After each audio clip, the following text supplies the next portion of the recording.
कहानी के शुरू में हम एक नए शादीशुदा कपल को देखते हैं जिनमें वाइफ का नाम जूलिया था। वो अपने हस्बैंड के साथ उसके मुल्क में शिफ्ट हुई थी। जूलिया अमेरिकन थी तो इसीलिए उसे यहाँ की जुबान भी समझ नहीं आती थी। जूलिया का हस्बैंड उसे अपने किराए के घर में लाता है। जब जूलिया अंदर जाने लगती है तो ये नोटिस करती है कि सामने वाली बिल्डिंग के फ्लैट से एक आदमी उसे खड़ा देख रहा है, मगर वो इस बात को सीरियस नहीं लेती और आराम से अपने हस्बैंड के साथ अपने घर में आ गई थी। जूलिया के हस्बैंड ने जो घर किराए पर लिया था उसके कांच की बहुत बड़ी बड़ी खिड़कियाँ थी। वो आधी रात को जब अपनी खिड़की पर खड़ी होती है तो देखती है सामने वाली बिल्डिंग के फ्लैट से वो आदमी जूलिया को अभी भी खड़ा देख रहा था, मगर वो अब भी उस बात को सीरियस नहीं लेती। सुबह को जब जूलिया का हस्बैंड अपनी जॉब पर चला जाता है, अब जूलिया थोड़ा टहलने बाहर जाती है। ये मुल्क, यहाँ पर रहने वाले लोग, सब कुछ उसके लिए बहुत अलग था। ना तो उसे यहाँ की जुबान आती थी और ना ही उसे सही तरह से किसी की समझ आया करती थी। अब जब वापस जूलिया घर आती है तो उसके घर का दरवाजा खुला हुआ था। ये देखकर वो थोड़ा डर गई थी। तभी उसके घर से बिल्डिंग की मालकिन निकलती है जो इलेक्ट्रिशियन को लेकर कुछ ठीक करवा रही थी। जूलिया अपने घर के अंदर आती है। वक्त गुजरने के साथ साथ मौसम भी बदल गया था। जल्दी सर्दियाँ भी शुरू हो गई थी। एक रात जूलिया जब अपने हस्बैंड का इंतजार कर रही थी तो टहलते टहलते खिड़की पर जाती है।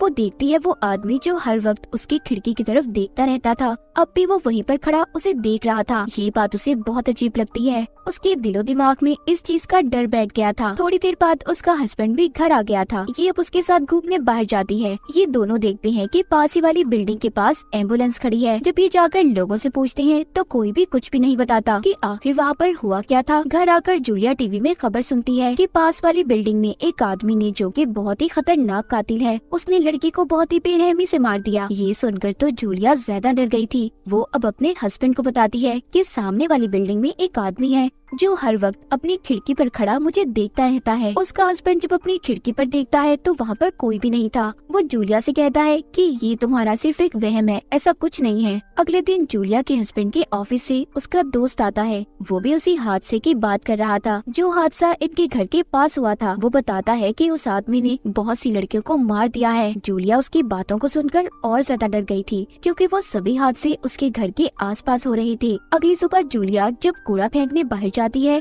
तो रास्ते में उसे एक लड़की मिलती है जिसका नाम एरिना था। ये इसके घर के साथ रहा करती थी। वो कहती है कि अगर कभी भी तुम्हें मेरे घर से कोई आवाज आए तो तुम दीवार पर किसी चीज को बजाना। ये कहकर वो वहाँ से चली गई थी। जूलिया बाहर जाती है जहाँ पर उसके पीछे लगातार एक लड़का आ रहा था, पर वो थोड़ा आगे चला जाता है। जूलिया को ऐसा लग रहा था कि वो उसका पीछा कर रहा है, पर ये सिर्फ उसका एक वहम था। वो अपना दिल बहलाने मूवी देखने जाती है जहाँ पर 2-4 ही लोग थे। तभी उसे महसूस होता है कि उसके पीछे वाली सीट पर कोई आकर बैठ गया है, मगर उसके अंदर इतनी हिम्मत नहीं थी कि वो पीछे मुड़कर देख सके, इसीलिए वो बिना देखे ही थिएटर से बाहर आ जाती है। इसके बाद वो सुपरमार्केट में अपने घर का सामान लेने जाती है। यहाँ पर भी इसे ऐसा लगता है कि जो आदमी थिएटर में इसके पीछे आकर बैठा था वो अब भी इसका पीछा कर रहा है। वो जल्दी से यहाँ के खुद को स्टाफ रूम में बंद कर लेती है और ग्लास से उसकी तरफ देखने लगती है। वो आदमी भी उसे आसपास ढूंढ रहा था। जल्दी से पीछे वाले दरवाजे से निकलकर जूलिया अपने घर आ गई थी। रात को खाना खाते हुए अब ये सारा वाकया वो अपने हस्बैंड को बताती है। वो कहती है जो आदमी मुझे खिड़की से देखता है वो आज मेरा पीछा कर रहा था। ये सुनकर अब उसका हस्बैंड उसे सुपरमार्केट लेकर जाता है जहाँ पर वो कैमरे की रिकॉर्डिंग को चेक करते हैं, जिसे देखकर ये तो पता नहीं चलता कि वो जूलिया का पीछा कर रहा था या नहीं। उसका हस्बैंड उसे कहता है देखो तुम उसे देख रही थी तभी वो तुम्हें देख रहा था, ये सब सिर्फ एक वहम है। पर फिर भी जूलिया उस आदमी की तस्वीर अपने फोन में ले लेती है।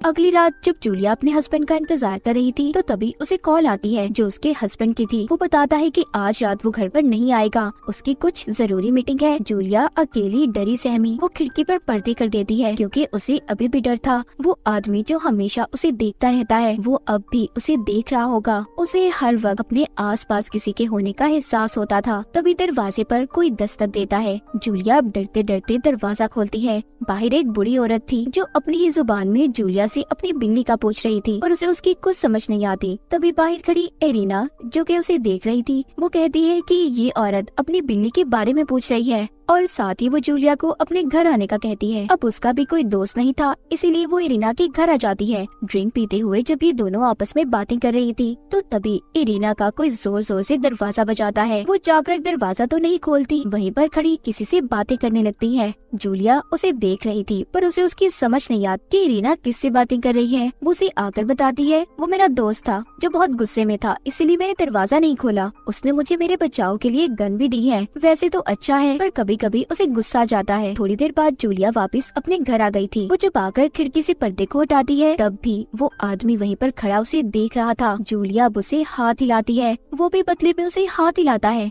वो इस बात पर अब काफी डर गई थी। जब उसका हस्बैंड घर पर आता है तो सारी बात वो उसे बताती है। ये वही आदमी था जो मार्केट में भी इसका पीछा कर रहा था, पर अभी भी उसका हस्बैंड उस आदमी पर शक नहीं करता। वो अब भी जूलिया को यही समझाकर चुप करवा देता है कि ये सिर्फ उसका एक वहम है। इसीलिए उसका हस्बैंड अब पुलिस वाले को भी बुला लेता है। सारी बातें सुनकर पुलिस वाला उसे कहता है कि मैडम ये आपका सिर्फ एक वहम हो सकता है और ऐसा कुछ नहीं है। जूलिया का हस्बैंड कहता है कि तुम्हें थकन है। उसे अपने हस्बैंड की ये बातें सुनकर बहुत बुरा लगता है कि वो उस पर यकीन ही नहीं कर रहा। अगली सुबह जब जूलिया किसी काम से बाहर जाती है तो ये उसी आदमी को देखती है जो खिड़की से इसे देखा करता था। वो कहीं पर जा रहा था, ये उसका पीछा करती है। वो इसका पीछा करती एक बार में आ गई थी जहाँ पर एरिना भी काम किया करती थी। जूलिया को उस आदमी के बारे में ये पता चलता है कि वो इस बार में सफाई का काम करता है। वो एरिना से जब उस आदमी के बारे में पूछती है तो वो कहती है कि नहीं, मैं इसके बारे में कुछ नहीं जानती। जूलिया अब अपने घर वापस आ गई थी। तभी उसे ऐसा लगता है कि किसी ने उसके चेहरे को ढांप लिया है, कोई उसे मारना चाहता है, पर ऐसा कुछ भी नहीं था। ये जूलिया का सिर्फ एक सपना था। वो इतना डर चुकी थी कि उसे अब ऐसे ख्यालात और वहम होते रहते थे। तभी उसे इरीना के घर से आवाजें आती हैं। जब ये जल्दी से बिल्डिंग की मालकिन के पास जाती है और इरीना का दरवाजा खोलने का कहती है क्योंकि इसे ऐसा लग रहा था कि वो मुसीबत में है। जब बिल्डिंग की मालकिन उसका दरवाजा खोलती है तो अंदर सिर्फ एक बिल्ली थी जिसने लैम्प को गिरा दिया था और जूलिया ने भी इसी लैम्प की आवाज को सुना था। उस बिल्डिंग की मालकिन को भी जूलिया का रवैया बहुत अजीब लग रहा था। जब जूलिया का हस्बैंड वापस आता है तो बिल्डिंग की मालकिन उसे बताती है कि तुम्हारी बीवी बहुत अजीब हरकतें करती है। जूलिया अपने हस्बैंड को बहुत समझाती है कि जो भी उसके आसपास हो रहा है वो उसका वहम नहीं बल्कि एक हकीकत है,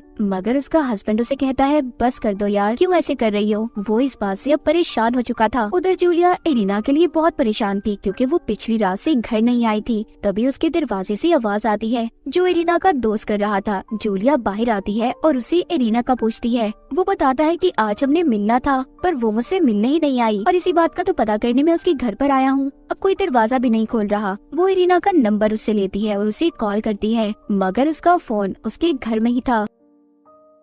एरिना का दोस्त जब वहाँ से जाने लगता है तो जूलिया उसे रोक लेती है और ये कहती है कि मुझे तुम्हारी मदद की जरूरत है। वो उसे लेकर सामने वाली बिल्डिंग में आ गई थी जहाँ पर वही आदमी रहा करता था जो जूलिया को खिड़की से देखा करता था। एरिना का दोस्त दरवाजा खोलने का कहता है पर कोई भी दरवाजा नहीं खोलता, इसीलिए वो तो वहाँ से चला गया था। अब जूलिया दरवाजे को बजाती है, तब एक बूढ़ा आदमी दरवाजा खोलता है पर ये वो आदमी नहीं था जो हमेशा जूलिया को देखा करता था। जूलिया घर वापस आ गई थी। वो आदमी जो जूलिया को खिड़की से देखा करता था, जो उसका पीछा भी करता है, वो पुलिस को लेकर जूलिया के घर आ गया था और ये कहता है कि ये लड़की मेरे डैड को तंग करती है, यानी कि वो बूढ़ा आदमी इसका डैड था। पुलिस वाला ये कहता है कि शायद आप लोगों की गलत फहमी है, आपको बैठकर इस बात को सुलझा लेना चाहिए। वो दोनों को हाथ मिलाने का कहता है पर जूलिया के दिल में अभी भी उस आदमी का डर था। उसके जाने के बाद उसका हस्बैंड उसे कातिल की तस्वीर दिखाता है जिसको पुलिस ने पकड़ लिया था, जिसने इनके पास वाली बिल्डिंग में लड़की को मारा था। वो जूलिया से कहता है तुम्हें डरने की अब कोई जरूरत नहीं है, मगर जूलिया अभी भी डरी हुई थी। वो इस बारे में अब अपने हस्बैंड से कुछ भी नहीं कहती क्योंकि वो उसकी बातों पर यकीन ही नहीं करता था। जूलिया का हस्बैंड उसे एक पार्टी में लेकर जाता है जहाँ पर सभी उस कातिल के बारे में बात कर रहे थे जो पकड़ा जा चुका था। यहाँ पर जूलिया का हस्बैंड सबको ये बताता है कि हाँ, मेरी बीवी भी एक ऐसे ही कातिल से डरती है जिसका कोई अता पता ही नहीं है। एक किस्म का वो जूलिया का मजाक बना रहा था। इस बात पर जूलिया को बहुत बुरा लगता है। वो पार्टी छोड़कर घर आ गई थी और घर आकर कपड़े पैक करने लगती है। वो ये मुल्क छोड़कर वापस अपने मुल्क जाना चाहती थी क्योंकि वो यहाँ पर तंग आ चुकी थी। तभी उसे इरीना के घर से म्यूजिक की आवाज आती है और अब वो उसके घर के अंदर जाती है तो उधर इरीना की लाश पड़ी थी। इससे पहले वो किसी को कुछ बता पाती, उस पर कोई हमला कर देता है जो कोई और नहीं बल्कि वही आदमी था जिससे जूलिया डरा करती थी। उसका शक बिल्कुल सही था। अब उस आदमी ने एरिना को मार दिया था। उसका अगला शिकार जूलिया थी, जो बेहोश हो चुकी थी। कुछ देर के बाद जब उसे होश आता है तो वो अपने सामने उसी आदमी को देखती है जिसके हाथ में चाकू था। वो आदमी अब उसे ये बताता है कि तुम्हारा शक ठीक था, जब तुम एरिना के घर आई थी तभी मैंने उसे मार दिया था और खुद को और उसकी लाश को मैंने छुपा दिया। इतना कहकर वो जूलिया के गले पर चाकू से वार करता है। तभी जूलिया को अपने हस्बैंड की आवाज आती है, जो अब घर आ चुका था। जूलिया का हस्बैंड जब घर आता है तो देखता है जूलिया घर पर नहीं थी। वो उसे जब फोन करता है तो उसके फोन की आवाज एरिना के घर से आ रही थी। वो जब घर से बाहर आता है तो वो एरिना के घर से उसी आदमी को निकलते हुए देखता है, जिसे देखकर उसे शक हो गया था कि उसने जरूर एरिना के साथ कुछ गलत किया है। पर वो ये नहीं जानता था कि उसकी बीवी को भी उसने मार दिया था। अब वो आदमी जूलिया के हस्बैंड की तरफ बढ़ रहा था। तभी एरिना के घर से कोई गोली चलाता है और उसी वक्त उस आदमी की मौत हो गई थी। दरअसल इसको जूलिया ने एरिना की गन से मारा था, जो वो अपने पास बचाव के लिए रखा करती थी। जूलिया ने इस कातिल आदमी के सामने ये नाटक किया कि वो मर गई पर वो जिंदा थी, उसकी सांसें चल रही थी। तभी जूलिया एरिना के घर से बाहर आती है, जो खून में भरी हुई थी, और अपने हस्बैंड की तरफ देखती है, ये सोचकर कि वो उसके डर का मजाक बनाता था। इस तरह जूलिया ने असल कातिल को मार दिया था, यानी कि यही आदमी जिस पर जूलिया को शक था, यही सभी लड़कियों का कत्ल कर रहा था। और ऐसा क्यों करता था कोई भी नहीं जानता। तो अपने इर्द गिर्द हर चीज का ख्याल रखें, किसी भी बात की छानबीन अच्छे से करें, दूसरे के डर का कभी भी मजाक मत बनाएं, वरना ये हादसा आपके साथ भी पेश आ सकता है, क्योंकि आप आसपास रहने वाले लोगों की नियतों और इरादों को नहीं जानते। और इसी मैसेज के साथ ये कहानी यहीं पर खत्म हो जाती है।